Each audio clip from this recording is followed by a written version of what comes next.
Hi guys, welcome. This is module XD3103. This week we're looking at climate. I say looking at a tiny snippet. This is the menu for today. I won't talk through this, you can read it as well as I, and the references remain.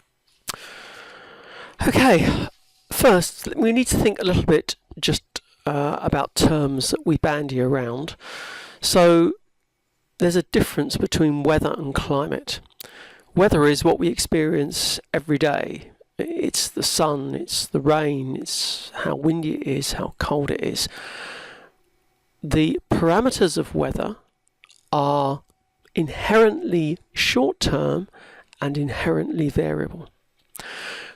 When we talk about climate, however, if you like, we're talking about integrated average weather in the long term. So we're usually talking about long-term variability. And we describe climate in terms of averages, highs, lows, coldest, wettest, whatever. And I suppose the obvious thing is climate is delivered by weather. And I think this is where some of the confusion often stems from. So, effectively, this data taken together is how we forecast weather. That's how when your weatherman, weather lady comes on, you talk about today, the next 3 or 4 days, and maybe the outlook for the next week or two. Now, that system, the weather system, we mostly understand. Not completely, but we mostly understand. That data, obviously averaged over longer periods of time, is how we think about climate. So, weather is a system we mostly understand. With climate, on the other hand, it's a system that we understand much less. With climate, we have a bigger problem. It's knowing which is the dog and which is the tail. What that means is a dog wags its own tail, but our understanding of climate is such that we are not entirely sure, a number of types of situations which are important for our climate, which bit is wagging which bit. That's a pretty large hole in our understanding. Okay, let's just think generally for a second. Let's take any climate variable, wettest days, coldest months, any type of climate variable you're looking at. Now, that variable, whatever it is, will have a distribution. There will be extremes, maybe if we're talking about rainfall, wettest, driest, but most observations will fall in a distribution which you recognize as a normal distribution. And this is useful because we know that observations within one plus or minus 1 standard deviation of the mean should encompass 68% of the total variability. Likewise, within 2 standard deviations, 95%, 3 standard deviations, 97%. And I think you can see where this is going, because this is then something we can use to establish what is the norm, if you wish, how climate is, the variability of climate. So, climate data, like many other sorts of data, exhibits variation which we can describe using statistics. That's random variation, and that's fine. So if we're talking about a stable climate condition, and stable climate systems exist, and we'll look at them in a moment, then if your data is over a long enough period, you would expect to get something like that. Okay, so let's think about our normal distribution. Random variation, the standard deviations, the shape of the curve, are the characteristics of the variation of a stable climate, the range of conditions you could expect. The other type of variation is systematic variation. And we'll talk about that in a moment. But systematic variation in terms of a climate context tends to mean a change in climate with respect to the time scale of your climate data. Either you're trying to describe a climate with just 5 years data rather than 200 years data. So it's diagnostic of either too short a span of data or climate change. How do we know whether climate is stable? Well, we can talk to our grandmothers, and very often, like us all, unfortunately, our memory of events a long time ago becomes either hazy or rose-tinted or however. But they're very good. Grandmothers, grandfathers are very good at knowing about extreme events. Oh yes, it was the gale of 54 or whatever, which is good. How do we know, though, if climate is stable or climate is changing? Stability gives these sorts of distributions, whereas change gives a series of linked trends for whatever variable you're thinking about: hottest, wettest, driest, violent storms, whatever.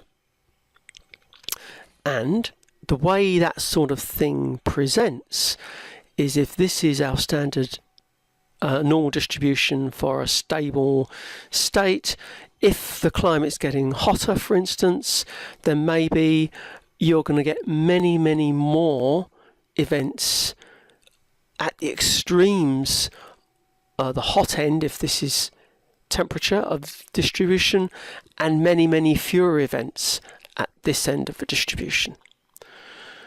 So now we know stable states are possible.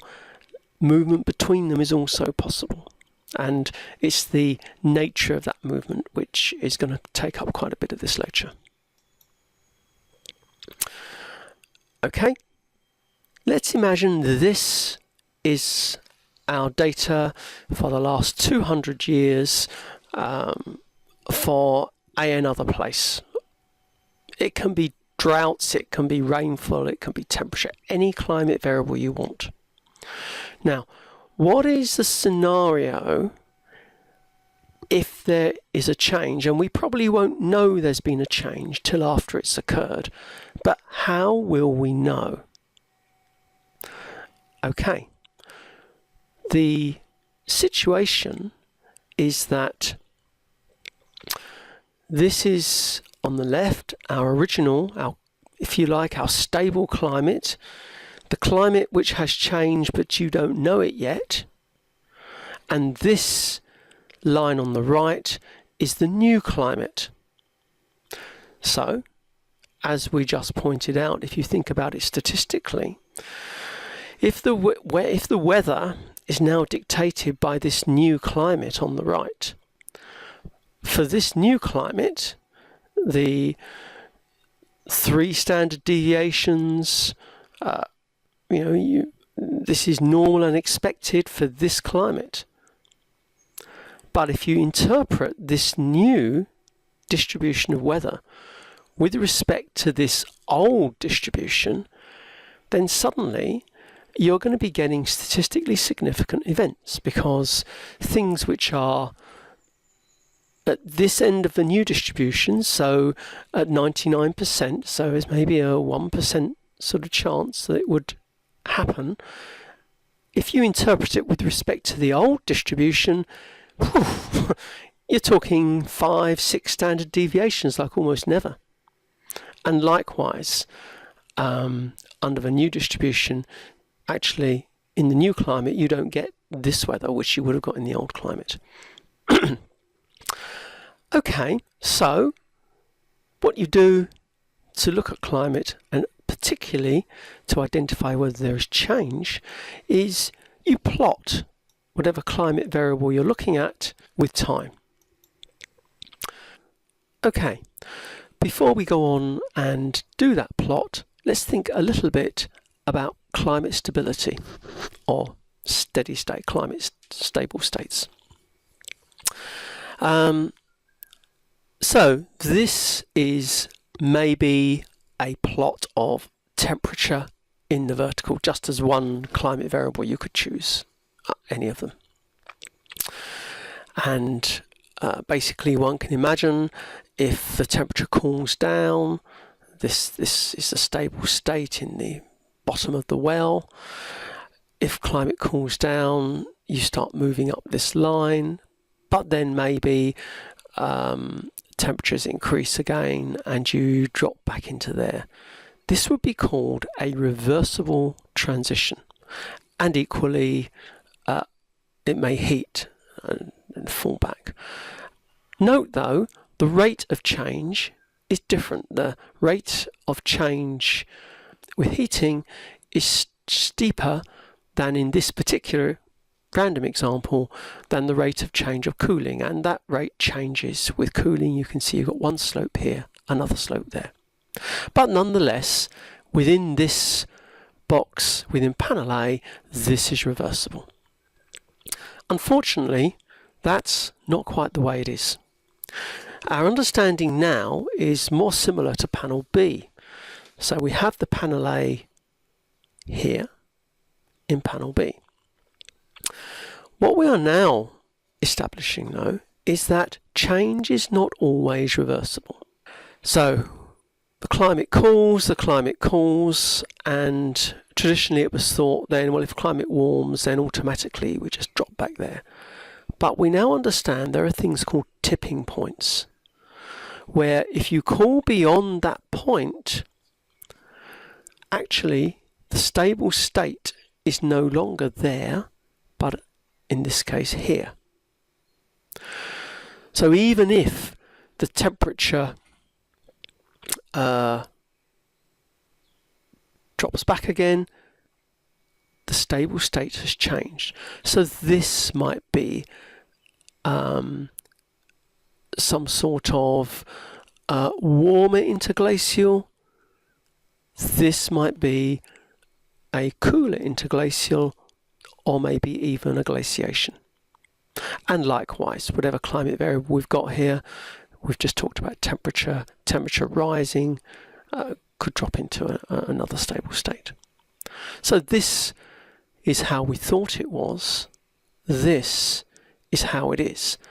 And the point is then, with this bottom graph, it's not continuous, it's not reversible. You can end up in a different climate state with very, very similar, apparently, conditions in the one variable you were thinking of. Maybe rainfall, maybe temperature, but the climate is totally different. So, what is stable, climate stable state? It's a locally lower energy or lowest energy. And the implications are all about reversibility and in fact rate. This is a very slow rate of change here. This is a very fast rate of change. But more of that a little later. So, stable states, there are a number of them. We don't necessarily know what they look like. The gateways between them are tipping points. We don't necessarily know where they are or when we've reached them. So, if we go back to our normal distribution, which is, remember, the distribution of a stable climate, let's imagine we've gone over a tipping point. We don't know that necessarily. So we're in this situation. So let's now think about what we would do. We would take a climate variable. In this case, we'll take rainfall. So here's UK annual precipitation data, 1910 to 2011. So just about 100 years. It's plotted, as we suggested, simply in time order, date order. The record actually goes back to 1766. We're only using the last 100 years.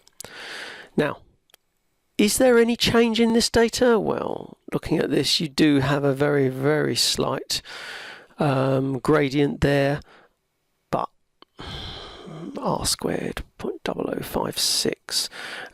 whether that's significant or not is very difficult to tell.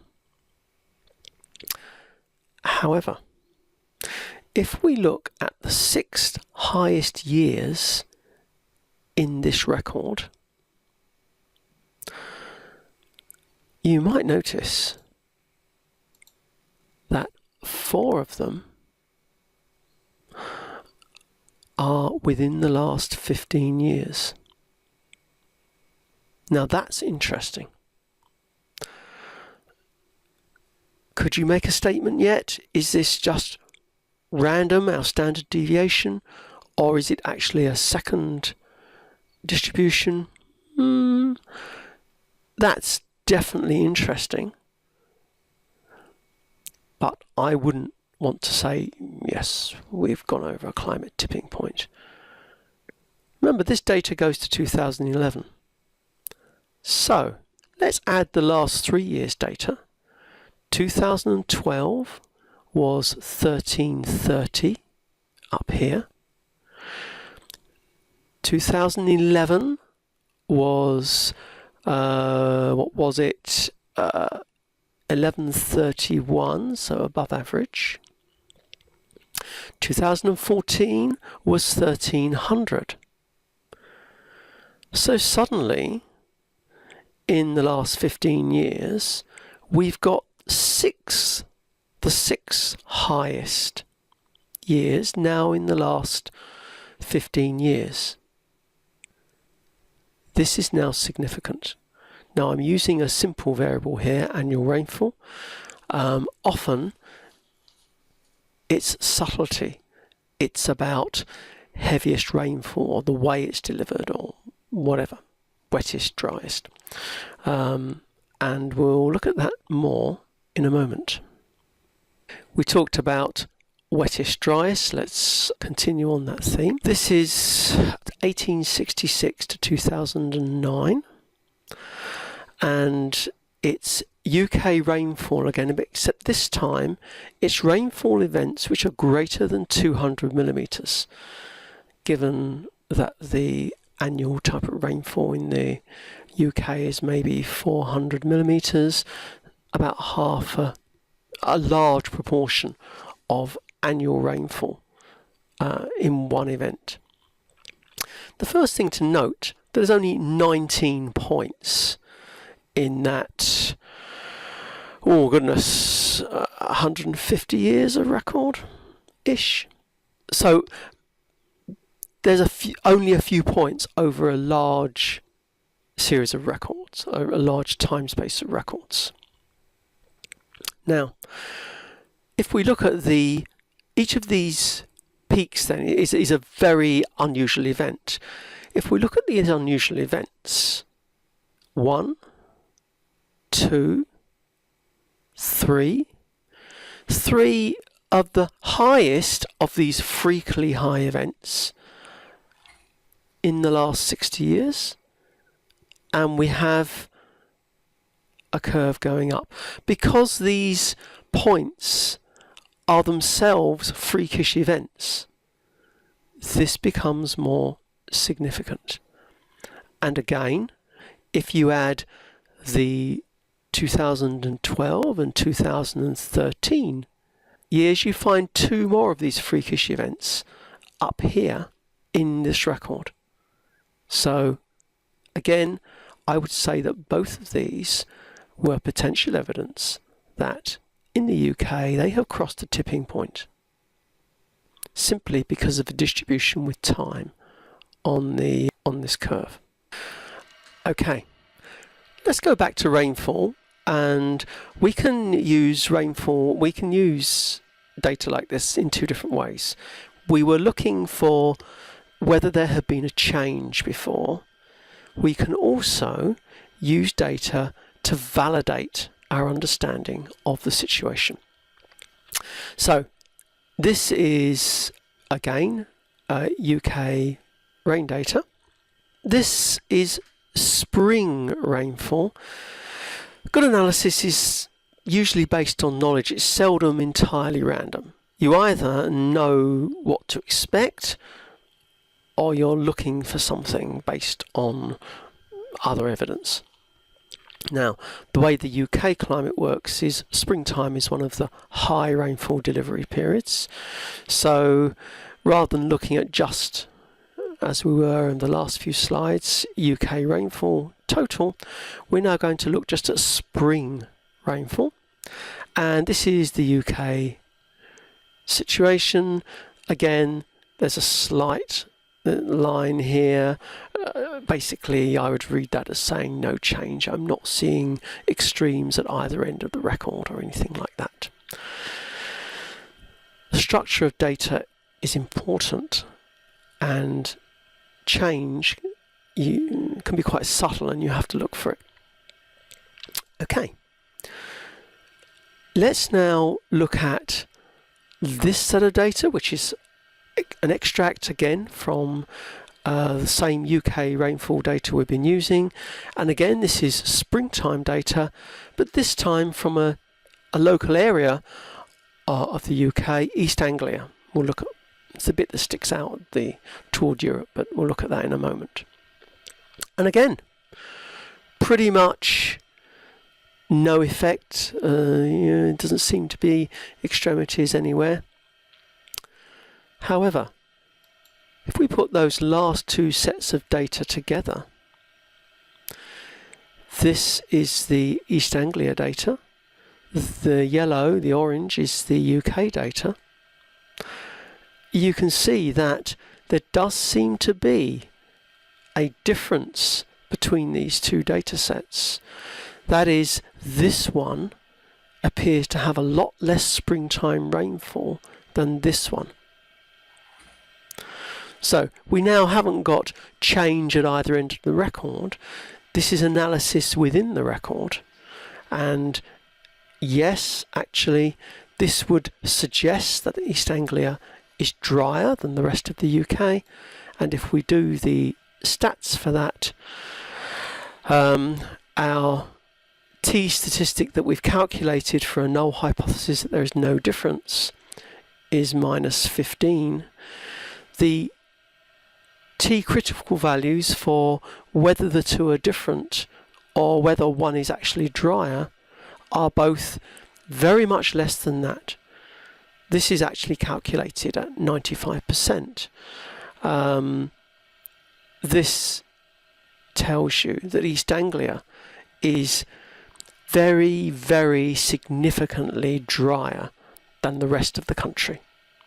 99.999. And this validates our knowledge. If this is a rainfall map of the UK, it is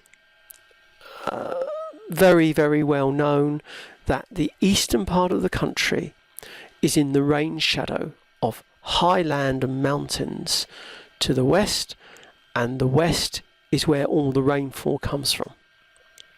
So it's a classic evidence to show rain shading type effect.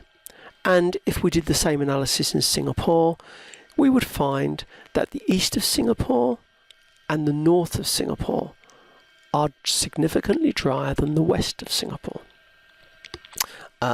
Again, it's to do with where high land is. Anyway, so that's the second use of this sort of data then, to not only confirm things you think you know, but it's the other way round, confirm that the data is sensible or consistent with what we already know. Okay, let's now move the discussion slightly wider. Climate stability and climate change. And we're going to think a little bit about ice ages. That's a fairly significant type of climate change. And put it in the perspective of reversibility and change. So, what are ice ages? Well, basically, it's a reduction of the amount of heat which reaches the poles from the equator. In fact, the causation of ice ages is, we'll look at in a moment, is more significant than that. But that's why the ice increases, that there is less heat transported from the equator up to the poles. And in terms of what we know about ice ages? Well, in our recent, maybe the last 15 million years, it's the first time the Earth has ever had two ice poles. Before that, there was only one. And if you think of that in terms of climate states, clearly the overall climate state of the planet changed sometime around 14 million years ago, such that the stable state now has two ice caps rather than one. Clearly, in the time since then, the size of these ice caps has changed, the ice proportions have changed. And one of the questions we would want to ask is what the degree of that change is.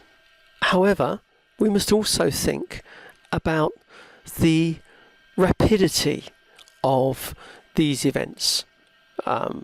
Reversibility, abrupt versus gradual change. And here is something which we'll come back to a little later. At the end of the last ice age, it ended about 10,000 years ago.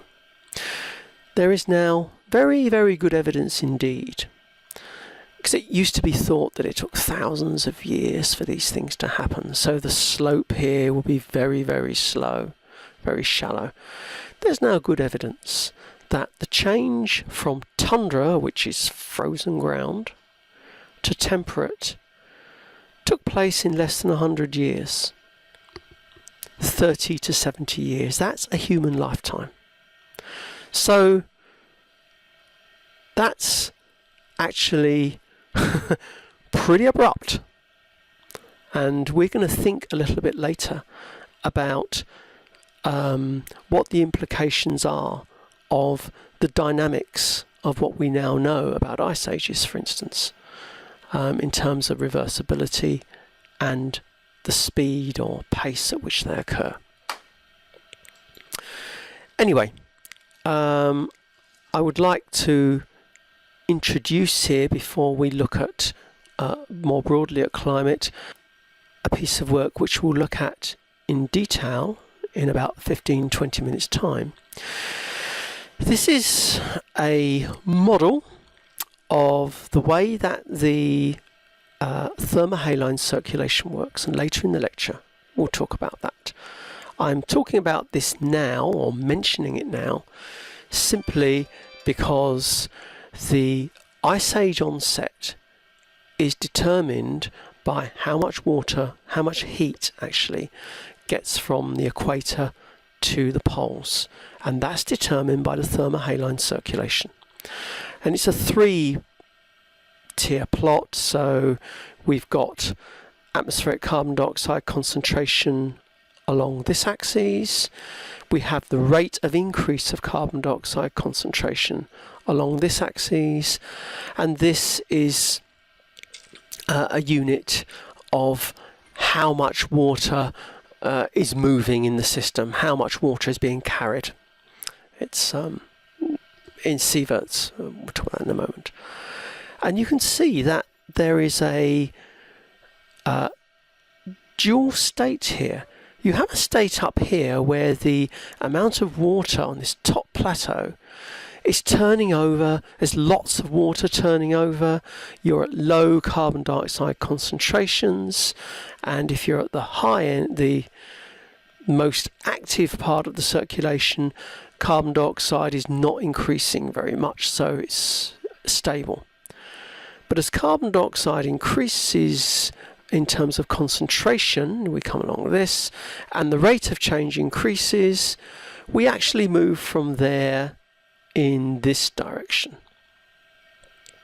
As we do that, we're going downhill, so that the amount of water being pumped from the equator to the poles decreases. But we get to what we understand now as a tipping point, where we get abrupt and pretty much irreversible change along this cliff edge. Whereas if we move a small amount more in terms of rate of increase in concentration, and a small amount more in terms of the concentration of CO2, we drop down to this much lower level, almost a shutdown of the thermohaline circulation. This is the type of situation that occurs in an ice age. Anyway, we're going to come back to this in a moment, or probably about 20 minutes, 30 minutes, and for now we'll put a pause on ice ages, which are in one sense a stable climate state, and we're moving back a stage now to look at how these climate changes may be delivered, that is, larger frameworks in which climate change happens. This is just notes from the previous slide. Okay, I think probably now we'll take a break. So this will be the end of part 1, and in part 2, in a moment, we'll begin to take a wider look at, we'll start with ice ages in terms of a planetary context and go from there. So thank you very much for listening, and I'll see you in a minute. Bye-bye.